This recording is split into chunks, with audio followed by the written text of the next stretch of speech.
Il-Ministeru għall-Edukazzjoni, l-isports, iż-żgħażagħ, ir-riċerka u l-innovazzjoni niedu uffiċjalment skema ġdida ta' Borża ta' Studju b'disem Achieve 360 Excellence in Sports and Education 2025.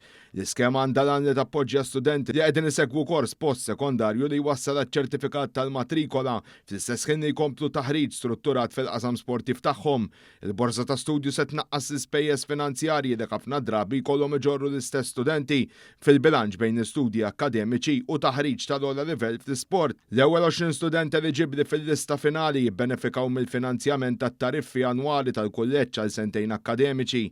Il-Ministru Cliff Tingrima qal li fl-aħħar snin il-Gvern araf li l-isport hu parti integrali mill-iżvilupp tal-istudenti Maltin u Għawċin u għalhekk jirrikonoxxi li diversi persuni jista' jkollhom aspirazzjonijiet għal karriera fl-isport għalhekk qed jiġu offruti dawn l-opportunitajiet. Istituzzjoni li kapaċi tagħti edukazzjoni fuq żewġ binarji, l-aspett akademiku u anka l-aspett sportiv. U allura permezz ta' din il-Borża ta' Studju din nagħtu l-opportunità lil 20 student illi jkunu jistgħu jieħdu it-taħriġ tagħhom fl-istess waqt illi jkunu qegħdin jirċievu anke l-aspett akademiku.